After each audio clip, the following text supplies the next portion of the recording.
If you've ever found yourself in an endless, draining argument with a high-conflict co-parent, you know the feeling.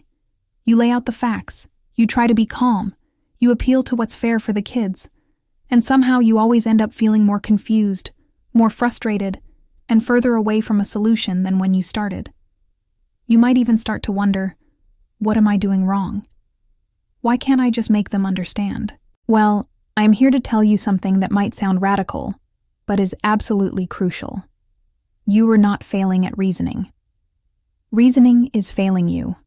The problem isn't your argument. It is that you were trying to use logic in a situation where logic simply doesn't apply. Let's break down why trying to reason with a high-conflict co-parent often backfires. When we try to explain ourselves, we're operating from a place of good faith. We believe that if we can just present the information clearly enough, the other person will see our point of view, and we can find a middle ground. We assume we share the same goal, finding a peaceful resolution that's best for our child.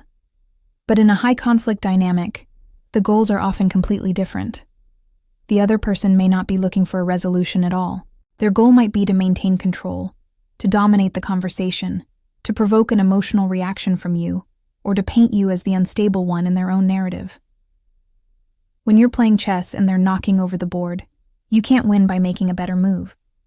You have to recognize you're in a different game. Think about how your attempts at clear communication are often used against you. Have you ever sent a detailed, thoughtful email, only to have one sentence twisted and thrown back in your face? Or maybe you've tried to stay calm and emotionless, only to be accused of being cold and uncaring. Then, the next time, you show a little frustration, and suddenly you're labeled as hysterical or unhinged. It feels like a trap because it is. This is a deliberate strategy. By provoking an emotional reaction, they can then use that reaction as proof that you're the problem. Your detailed explanations are reframed as you being defensive or guilty. The focus shifts from the actual issue at hand, like a scheduling conflict or a decision about school, to a full-blown attack on your character. You're no longer discussing logistics, you're defending your sanity. And the emotional toll of this is immense. Constantly having your reality denied and your intentions twisted is exhausting. It leads to profound self-doubt, anxiety, and a feeling of walking on eggshells. Many parents in this situation start to question their own perceptions, their own memory. This isn't a sign of weakness. It's a completely normal human response to a manipulative tactic known as gaslighting. It's a sign that you're in an unhealthy dynamic, not that you're an unfit parent. So if reasoning doesn't work, what does? The answer is a strategic shift. You need to move from a mindset of persuasion to a mindset of protection. Your goal is no longer to get them to understand you. Your new goal is to protect your child, your peace of mind, and your emotional energy. This means replacing certain behaviors with more effective ones. First, choose predictability over persuasion. Instead of trying to win each argument, focus on creating consistent routines and responses. When the other parent knows exactly what to expect from you, that you won't engage in drama, that you'll stick to the parenting plan, it reduces their opportunities to create conflict. They thrive on chaos. You thrive on consistency. Next, prioritize documentation over debate. Your power isn't in winning a verbal sparring match. It's in having a clear, written record. Verbal arguments are forgotten, denied, or twisted.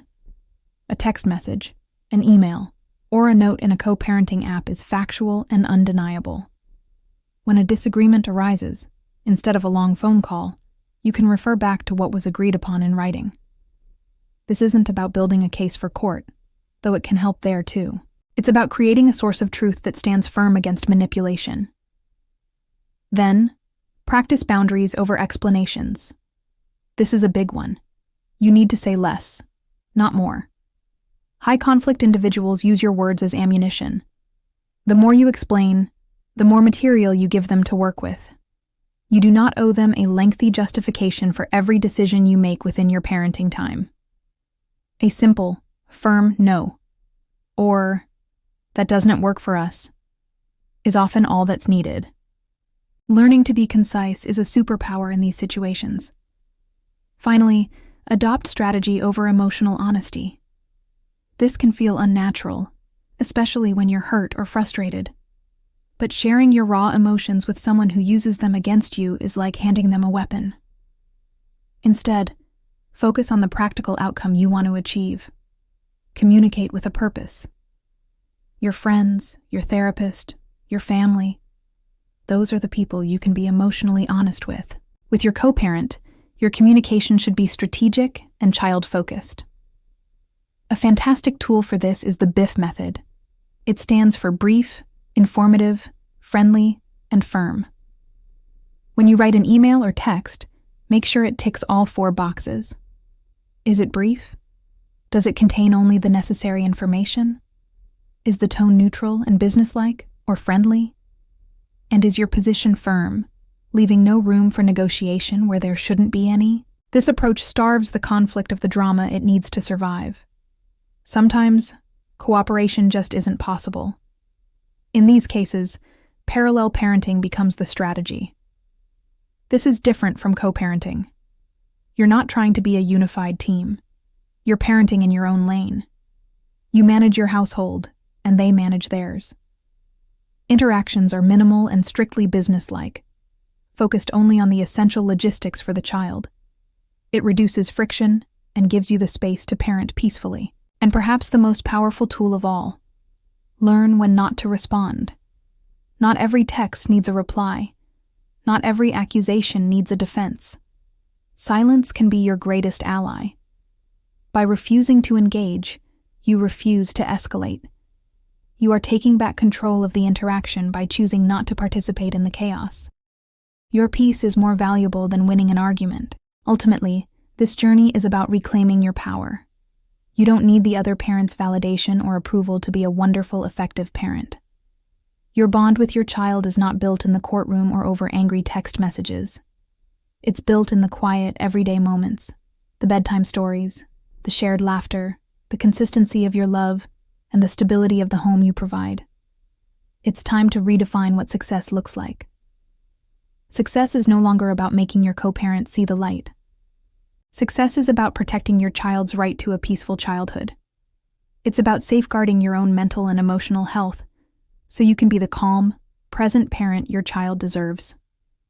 When you stop trying to reason and start using a strategy, you stop playing their rigged game. You step off the emotional roller coaster and begin building something solid, something real, something that actually lasts, a safe and loving environment for your child. It's less explaining, more protecting, less reacting, more directing. And that isn't weakness. It's strategic, powerful parenting. Thank you for watching.